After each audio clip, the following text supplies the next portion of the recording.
नमस्कार दोस्तों। अगर मैं आपसे ये कहूँ कि आप ट्रिग्नोमेट्रिक वैल्यूज़ को बिना रटे बड़ी ही आसानी से सिर्फ अपनी उंगलियों को देखकर याद कर सकते हैं, तो क्या आपको इस बात पर यकीन होगा? शायद नहीं। लेकिन आज के इस वीडियो में मैं आपको ऐसी ही एक ट्रिक के बारे में बताने वाला हूँ।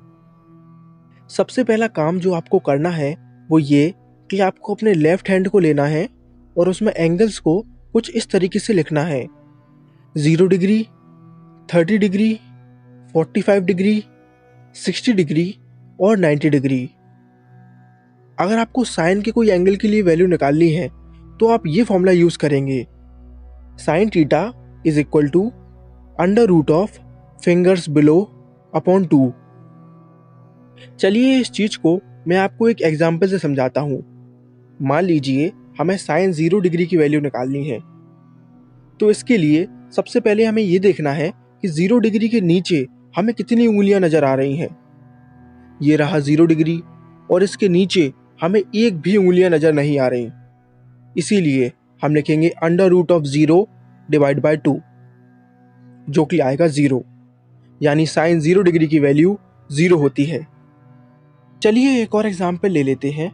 मान लीजिए हमें साइन 60 डिग्री की वैल्यू निकालनी है, तो हमने देखा कि 60 डिग्री के नीचे हमें 3 उंगलियां नजर आ रही हैं। इसीलिए हम लिखेंगे under root of 3 divide by 2, और यही होती है साइन 60 डिग्री की वैल्यू। तो आपने देखा कि कितनी आसानी से सिर्फ अपनी उंगलियों को देखकर हम साइन थीटा की वैल्यू निकाल सकते हैं। अब बात करते हैं कॉस थीटा की। कॉस थीटा की वैल्यू निकालने का फॉर्मूला है under root of fingers above divide by 2। यानी साफ है, कॉस थीटा की वैल्यू निकालते समय हमें ये देखना है कि हमारे एंगल के ऊपर कितनी उंगलियां हैं। फॉर एग्जाम्पल हमें कॉस 30 डिग्री की वैल्यू निकालनी है, तो हमने देखा कि 30 डिग्री के ऊपर हमें 3 उंगलियां नजर आ रही हैं। इसीलिए हम लिखेंगे under root of 3 divide by 2, और यही होती है कॉस 30 डिग्री की वैल्यू। चलिए एक और एग्जाम्पल ले लेते हैं। मान लीजिए हमें कॉस 90 डिग्री की वैल्यू निकालनी है, तो हमने देखा कि 90 डिग्री के ऊपर एक भी उंगली नहीं है। इसीलिए हम लिखेंगे under root of 0 divide by 2, जो कि होगा 0, यानी कॉस 90 डिग्री की वैल्यू 0 होती है। अब बारी है टेन थीटा की। टेन थीटा की वैल्यू निकालने का फॉर्मूला है tan theta is equal to under root of fingers below divide by under root of fingers above. इसको एक एग्जाम्पल से समझते हैं। मान लीजिए हमें टेन 45 डिग्री की वैल्यू निकालनी है, तो हमने देखा कि 45 डिग्री के नीचे 2 उंगलियां हैं, तो न्यूमरेटर में हम लिख देंगे अंडर रूट 2। 45 डिग्री के ऊपर 2 उंगलियां हैं, तो डिनोमिनेटर में भी हम लिख देंगे under root 2। Under root 2 upon under root 2 यानी कि 1, यानी टेन 45 डिग्री की वैल्यू 1 होती है।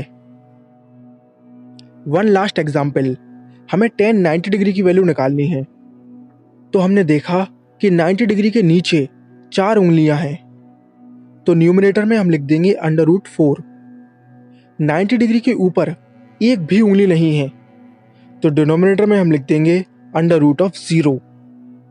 अब आप सभी को पता है कि किसी भी नंबर को 0 से डिवाइड करने पर कोई भी आंसर नहीं आता, वो अनडिफाइंड होता है, यानी टेन 90 डिग्री अनडिफाइंड होगा। तो आपने देखा कि कितनी आसानी से हमने सिर्फ अपनी उंगलियों को देखकर साइन, कॉस और टेन की वैल्यू निकाल ली। एक बार इनकी वैल्यू आपको पता चल जाए तो आप बड़ी आसानी से इनका रेसिप्रोकल करके कॉसेक, सेक और कॉट की वैल्यू पता कर सकते हैं। आई होप आप सभी को ये वीडियो पसंद आया है। Thank you for watching.